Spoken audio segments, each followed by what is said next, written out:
My daughter leaned in during dessert. Her hand was cold against mine. "Mom," she whispered, "we need to leave. Now." Her voice trembled, but her eyes didn't.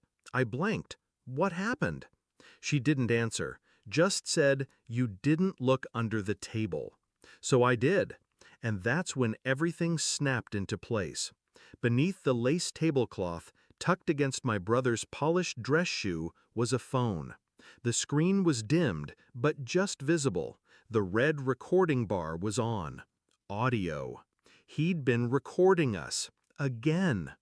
10 minutes earlier, the room had been warm. My mother's roast filled the air. Wine glasses clinked. My father laughed too loudly, probably at something that wasn't funny. My brother, Daniel, sat across from me, cutting into his steak with surgeon-like precision. It looked like a normal family dinner. But normal died in this house years ago. When I was 17, Daniel pulled me aside during a camping trip. "You're adopted," he said flatly. "Mom told me when I was 8. I laughed, thought he was joking. He wasn't. I confronted my parents. They denied it, lied with tears in their eyes, claimed he was jealous, manipulative. So I believed them, because who would lie like that? Daniel, that's who.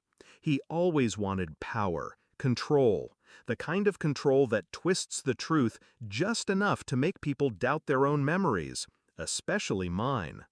I found out the real truth at 26 after giving birth to my daughter. A DNA test to check for medical markers. A name came up, not my mother's, not my father's. I was, in fact, adopted.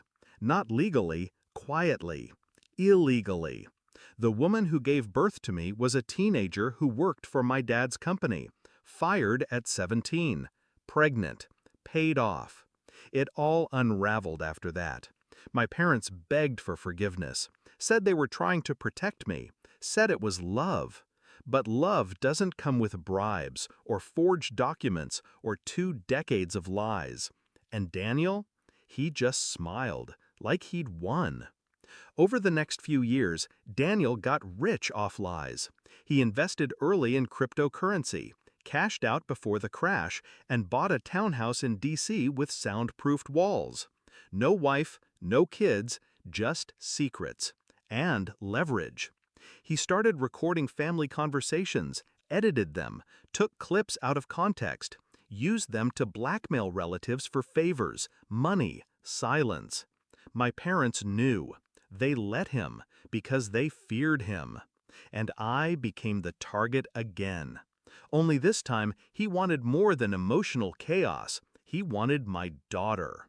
Claire is 22 now, smart, quiet, brilliant in ways Daniel could never understand. She noticed the first time, at Thanksgiving. Her voice on a podcast spliced into a political rant she never recorded. Daniel's voice wasn't in it, but his watermark was. That's when she started watching him. She was the one who planted the decoy text thread, accidentally left her phone unlocked near him, a fake conversation between her and me, hinting that we'd uncovered something damaging, something federal. He bit hard. I watched him sweat for a week. We came to dinner tonight to confirm it, to bait him. He hid the phone under the table, same model as mine. He thought I wouldn't notice the switch, but Claire did. She always does.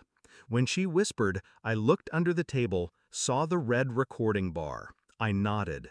Then I stood up. "Claire and I have to go," I said calmly. My mother froze. "But dessert!" Daniel stood too fast. No, sit. I was about to bring out the... "Don't," I said. And then, to Claire, "Call Agent Dorsey." My parents' faces fell. Daniel's smirk cracked. He didn't know we'd recorded him. He didn't know the SD card in Claire's pendant held 3 months of audio. Him coercing my father, threatening my mother, laughing about what he did to Rachel, our cousin, back in 2009. That last one was the nail in the coffin. She finally came forward, swore an affidavit, said she'd testify.